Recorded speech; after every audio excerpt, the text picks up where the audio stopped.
ਨੌਕਰੀਆਂ ਦੇ ਉੱਤੇ ਇਸ ਦਾ ਕੀ ਅਸਰ ਪੈ ਸਕਦਾ? बहुत सारी नौकरियों को एआई रिप्लेस करेगी। जहाँ पर जैसे रिपीटेटिव टास्क्स हैं वहाँ पर तो एआई डेफिनेटली नौकरियों को रिप्लेस करेगी। ਆਰਟੀਫੀਸ਼ੀਅਲ ਇੰਟੈਲੀਜੈਂਸ ਹੈ ਇਹ ਹਿਊਮਨ ਬੀਇੰਗ ਨਾਲੋਂ ਜ਼ਿਆਦਾ ਇੰਟੈਲੀਜੈਂਟ ਹੋ ਜਾਂਦੀ ਹੈ। जो वेदर है उसकी प्रिडिक्शन जो है वो एआई मज़ीद एक्यूरेट करती जाएगी। और एयरपोर्ट्स में जो हमारे सिस्टम्स हैं वो बहुत एफिशिएंटली इंप्रूव होंगे। ट्रांसपोर्टेशन का जो नेटवर्क है वो शिफ्ट लेता हुआ नज़र आ रहा है। ਸਾਡੇ ਨਾਲ ਮਹਿਮਾਨ ਸ਼ਾਮਲ ਨੇ ਹਮਜ਼ਾ ਨਿਹਾਲ ਜੀ। ਹਮਜ਼ਾ ਨਿਹਾਲ ਐਕਟਿਵ ਕਮਿਊਨਿਟੀ ਮੈਂਬਰ ਨੇ। ਉਹਨਾਂ ਦੇ ਕੋਲ ਬਹੁਤ ਐਕਸਟੈਂਸਿਵ ਐਕਸਪੀਰੀਅੰਸ ਹੈ ਗਵਰਨਮੈਂਟ ਐਂਡ ਪਬਲਿਕ ਸੈਕਟਰਸ ਵਿੱਚ ਕੰਮ ਕਰਨ ਦਾ। ਟੈਕਨੋਲੋਜੀ ਦੇ ਵਿੱਚ ਉਹਨਾਂ ਦਾ ਵਿਸ਼ੇਸ਼ ਇੰਟਰਸਟ ਹੈ। ਸਾਇੰਸ, ਹੈਲਥ ਐਂਡ ਫਿਟਨੈਸ ਵਿੱਚ ਵੀ ਉਹ ਖਿਆਲ ਰੱਖਦੇ ਨੇ ਅਤੇ ਆਰਟੀਫਿਸ਼ੀਅਲ ਇੰਟੈਲੀਜੈਂਸ ਦੇ ਵਿੱਚ ਉਹਨਾਂ ਦੀ ਮਹਾਰਤ ਵੀ ਹੈ। ਬੜੇ ਪੈਸ਼ਨੇਟ ਐਂਥੂਜ਼ੀਆਸਟ ਨੇ ਉਸ ਵਾਸਤੇ ਅਤੇ ਇਸ ਦੀਆਂ ਇੰਪਲੀਕੇਸ਼ਨਸ ਬਾਰੇ ਬਹੁਤ ਚੰਗੀ ਤਰ੍ਹਾਂ ਜਾਣਦੇ ਨੇ। ਅੱਜ ਅਸੀਂ ਉਹਨਾਂ ਨੂੰ ਰਿਕੁਐਸਟ ਕੀਤਾ ਹੈ ਆਰਟੀਫਿਸ਼ੀਅਲ ਇੰਟੈਲੀਜੈਂਸ ਬਾਰੇ ਗੱਲਬਾਤ ਕਰਨ ਲਈ। ਇਸ ਦਾ ਕੀ ਪੋਜ਼ੀਟਿਵ ਨੈਗੇਟਿਵ ਇੰਪੈਕਟ ਸਾਡੇ 'ਤੇ ਪੈ ਰਿਹਾ ਹੈ ਅਤੇ ਇਹਨੂੰ ਕਿਵੇਂ ਆਪਾਂ ਸਾਵਧਾਨੀ ਨਾਲ ਵਰਤ ਵੀ ਸਕਦੇ ਹਾਂ, ਇਸ ਦੀ ਗੱਲਬਾਤ ਕਰਨ ਲਈ ਅਸੀਂ ਰਿਕੁਐਸਟ ਕੀਤੀ ਹੈ ਹਮਜ਼ਾ ਨਿਹਾਲ ਜੀ ਨੂੰ। ਉਹ ਸਾਡੇ ਨਾਲ ਸਟੂਡੀਓ ਦੇ ਵਿੱਚ ਸ਼ਾਮਲ ਨੇ।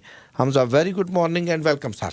Good morning, thank you so much Rishi ji, बहुत शुक्रिया। ਬਹੁਤ ਸ਼ੁਕਰੀਆ, thank you very much for giving us time and joining us, thank you. ਅਤੇ ਪਹਿਲਾਂ ਤਾਂ ਇਹ ਦੱਸੋ ਕਿ AI ਹੈ ਕੀ ਅਤੇ ਕੰਮ ਕਿਵੇਂ ਕਰਦੀ ਹੈ? ऋषि जी, ਬੇਸਿਕਲੀ AI ਦੀ ਕੋਈ ਯੂਨੀਵਰਸਲੀ ਐਕਸੈਪਟਡ ਡੈਫੀਨੇਸ਼ਨ ਨਹੀਂ ਹੈ। ਇਹਨੂੰ ਕੰਟੈਕਸਟ ਦੇ ਵਿੱਚ ਦੇਖਿਆ ਜਾਂਦਾ ਹੈ ਜੀ। ਸੋ AI ਬੇਸਿਕਲੀ ਸਿਮੂਲੇਸ਼ਨ ਹੈ ਹਿਊਮਨ ਬ੍ਰੇਨ ਦੀ ਇਨ ਮਸ਼ੀਨ ਫਾਰਮ। ਜੀ। ਮਸ਼ੀਨ ਤੋਂ ਮੁਰਾਦ ਹੈ ਕੋਈ ਵੀ ਡਿਵਾइस, ਚਾਹੇ ਮੋਬਾइल फ़ोन हो गया, कोई कंप्यूटर हो गया या कोई मशीन हो गई। ਜੀ ਜੀ। ਉਹ ਫੰਕਸ਼ਨ ਜਿਹੜਾ ਹਿਊਮਨ ਬ੍ਰੇਨ ਪਰਫਾਰਮ ਕਰਦਾ ਡਾਟਾ ਨੂੰ ਜੀ ਜਾਂ ਐਨਾਲਿਸਿਸ ਨੂੰ ਸਾਹਮਣੇ ਰੱਖਦੇ ਹੋਏ ਆ, ਜਦੋਂ ਉਹ ਫੰਕਸ਼ਨ ਇੱਕ ਮਸ਼ੀਨ ਪਰਫਾਰਮ ਕਰ ਰਹੀ ਹੈ ਉਹਦੇ ਪਿੱਛੇ ਕਾਰ ਫਰਮਾ ਜਿਹੜੀ ਇੰਟੈਲੀਜੈਂਸ ਹੈ ਅਸੀਂ ਉਹਨੂੰ AI ਕਹਿੰਦੇ ਆ, ਜਿਹੜੀ ਇਨਸਾਨ ਦੀ ਤਖਲੀਕ ਕਰਦਾ AI ਹੈ। ਬਿਲਕੁਲ ਠੀਕ ਹੈ। ਆਰਟੀਫਿਸ਼ੀਅਲ ਦਾ ਮਤਲਬ ਹੁੰਦਾ ਜਿਹੜੀ ਚੀਜ਼ ਇਨਸਾਨ ਬਣਾਉਂਦਾ ਹੈ, ਅਤੇ ਇੰਟੈਲੀਜੈਂਸ ਜਿਹੜੀ ਹੈ ਸਾਡੇ ਕੋਲ ਉਹਨੂੰ ਜਦੋਂ ਅਸੀਂ ਇੱਕ ਸਿਮੂਲੇਟਿਡ ਫਾਰਮ ਵਿੱਚ ਲੈ ਕੇ ਆ ਰਹੇ ਹਾਂ ਅਤੇ ਇਹਨੂੰ ਫਿਰ ਅਸੀਂ AI ਕਹਿੰਦੇ ਹਾਂ, ਆਰਟੀਫਿਸ਼ੀਅਲ ਇੰਟੈਲੀਜੈਂਸ। ਅਤੇ ਇਹ ਕੰਮ ਕਿਸ ਤਰ੍ਹਾਂ ਕਰਦੀ ਹੈ? ਜੀ ਦੇਖੋ ਜੀ, AI ਬੇਸਿਕਲੀ ਡਾਟਾ ਨੂੰ ਪ੍ਰੋਸੈਸ ਕਰਦੀ ਹੈ। ਉਹਦੇ ਕੋਲ ਐਕਸੈਸ ਹੁੰਦਾ ਹੈ ਬਹੁਤ ਵਾਸਟ ਡਾਟਾ ਦਾ। ਉਹਨੂੰ ਪ੍ਰੋਸੈਸ ਕਰਨ ਤੋਂ ਬਾਅਦ ਫਿਰ ਉਹ ਪੈਟਰਨਸ ਨੂੰ ਰਿਕਗਨਾਈਜ਼ ਕਰਦੀ ਹੈ। ਉਸ ਤੋਂ ਬਾਅਦ ਫਿਰ ਉਹ ਐਨਾਲਿਸਿਸ ਕਰਦੀ ਹੈ। ਉਸ ਐਨਾਲਿਸਿਸ ਤੋਂ ਬਾਅਦ ਉਹ ਐਗਜ਼ੀਕਿਊਟ ਕਰਦੀ ਹੈ। ਉਹ ਇੱਕ ਟਾਸਕ ਪਰਫਾਰਮ ਕਰਦੀ ਹੈ। ਮੈਂ ਤੁਹਾਨੂੰ ਇਹਦੀ ਐਗਜ਼ਾਮਪਲ ਦੇਣਾ ਵਾਂ। जैसे फॉर एग्जांपल जैसे जो सेल्फ ड्राइविंग व्हीकल्स हैं, हाँ जी, ये क्या करती हैं बेसिकली?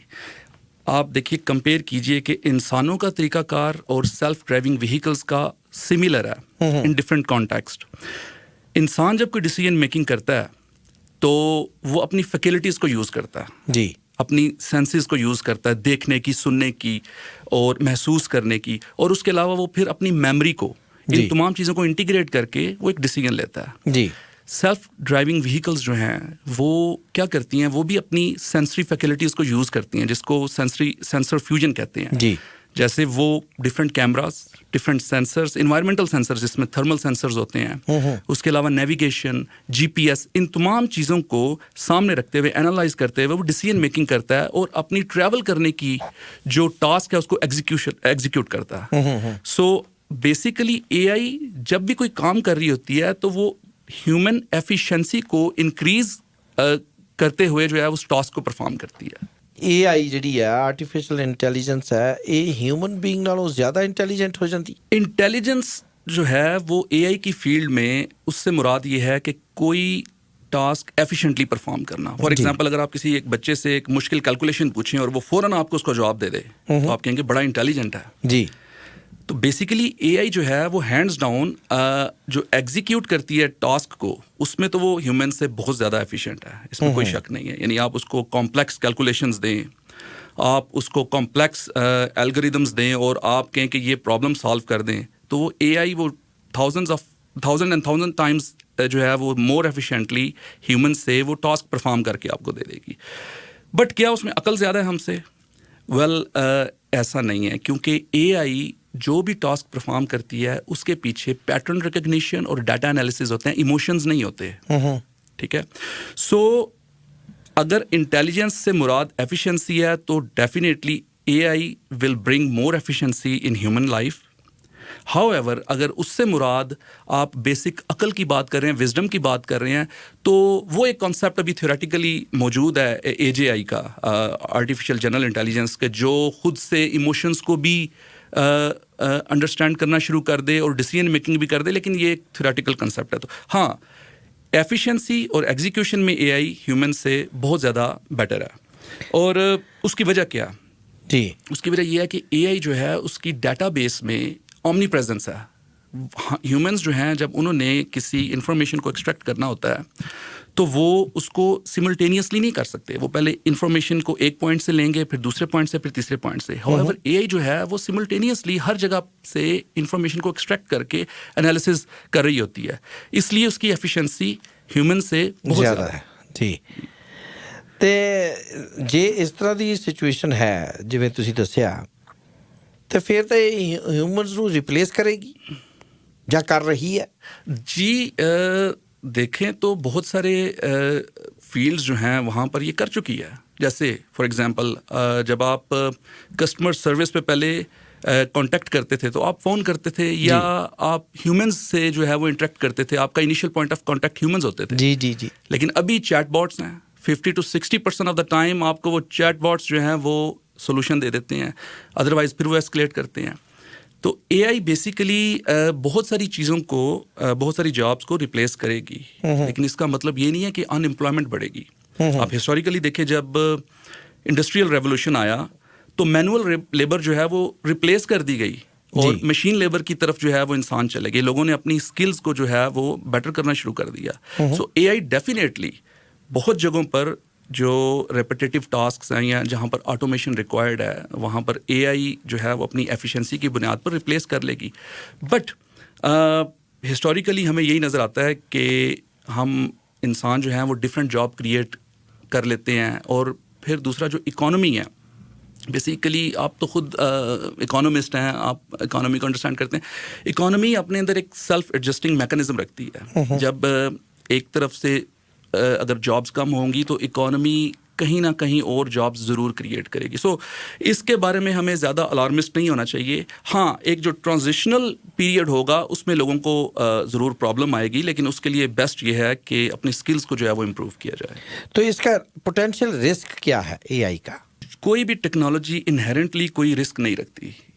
रिस्क जो है उसके साथ एसोसिएटेड होता है उस टेक्नोलॉजी को यूज़ करने वाले लोगों पे.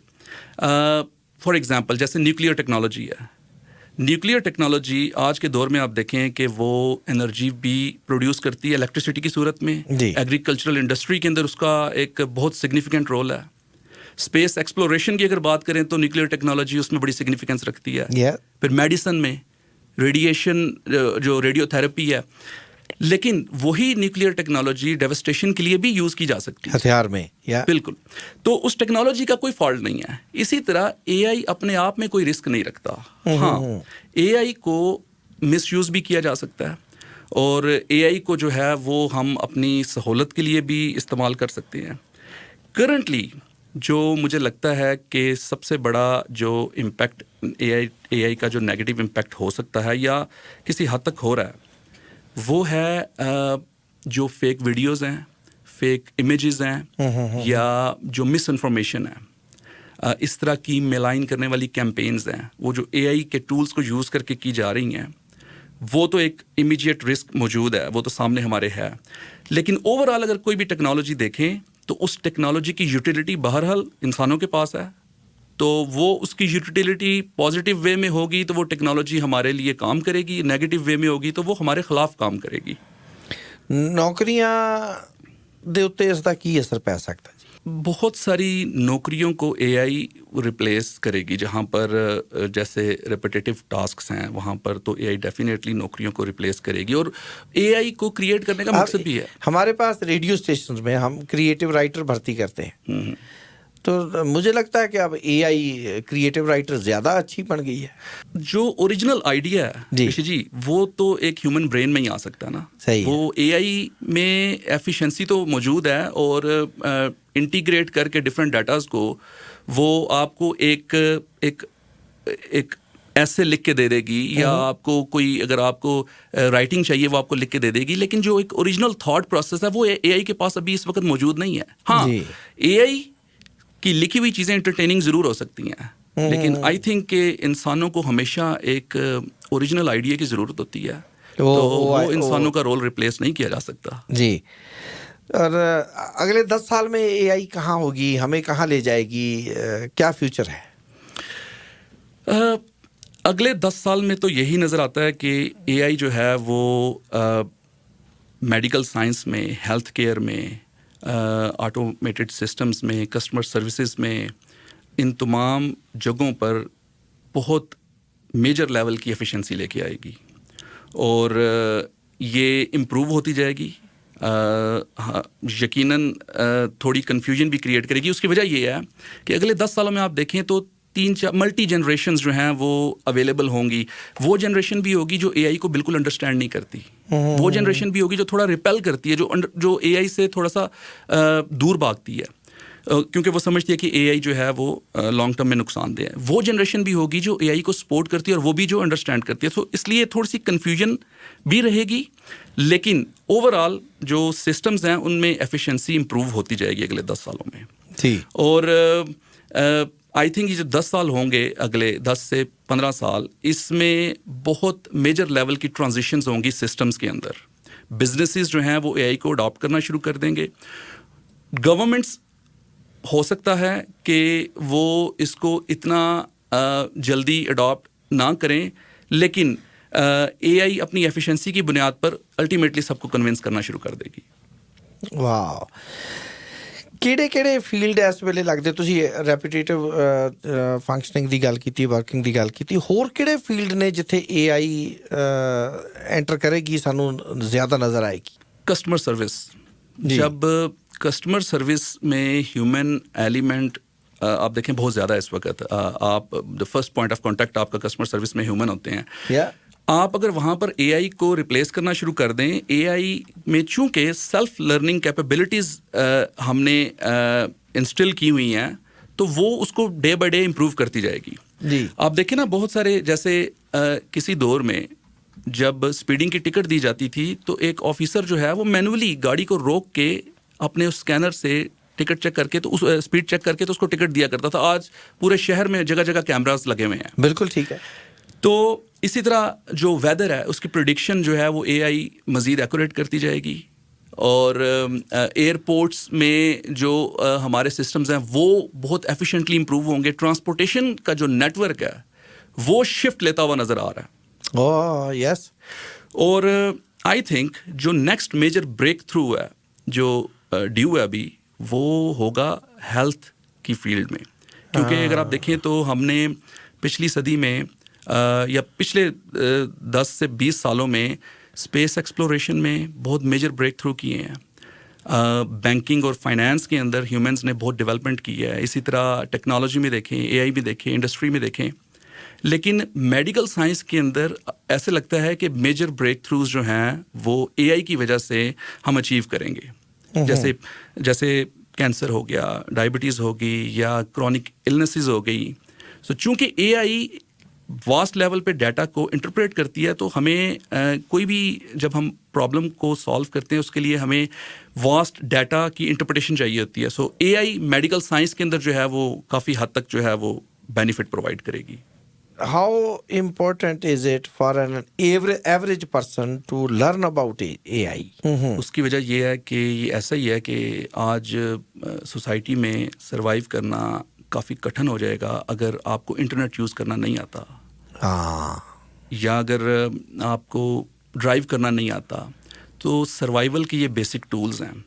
अब जब हम देख रहे हैं कि एक मेजर लेवल पे ट्रांजिशन होने जा रही है, एआई जो है वो रिप्लेस कर रही है बहुत सारी ह्यूमन जॉब्स को, और बहुत सारे सिस्टम्स को एफिशिएंट कर रही है, तो एआई को अंडरस्टैंड करना बहुत ज़रूरी है, ताकि हम इन टूल्स को यूज़ करते हुए, एआई को अंडरस्टैंड करते हुए हम अपने सर्वाइवल को बेटर कर सकें।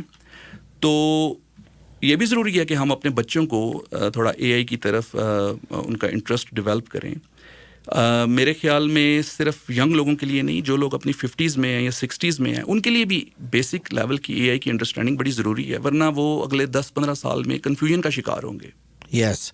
और अगर इसको करियर में लेना हो तो इसका क्या स्कोप क्या है? जो हमें नज़र आ रहा है वो ये कि एआई हर बिजनेस मॉडल में इंटीग्रेट करने जा रही है।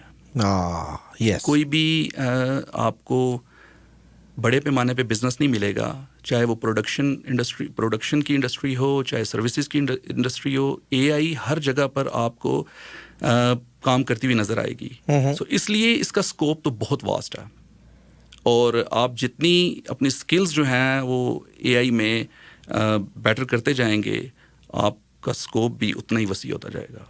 वाह। Final words? जी, फाइनल वर्ड्स ये कि this is a very exciting time कि जब दुनिया जो है वो बहुत तेज़ी के साथ एक्सपोनेंशियली वो ग्रो कर रही है, एडवांस कर रही है, और हर तरफ से हम टेक्नोलॉजी को यूज़ करते हुए बेटर से बेटर सर्विसेज और प्रोडक्शन की तरफ जा रहे हैं।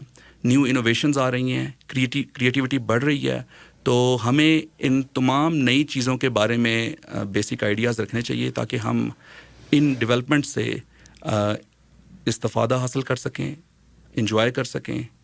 That's my final. तो ये है कि इसके बगैर अब गुजारा होने वाला नहीं है, मुश्किल लगता है। अब इसको सीख लेना चाहिए। अप स्किल करना चाहिए। डेफिनेटली। बहुत शुक्रिया हमजा भाई, thank you very much for joining us. Thank you Rishi ji, Thank you ji. बहुत शुक्रिया।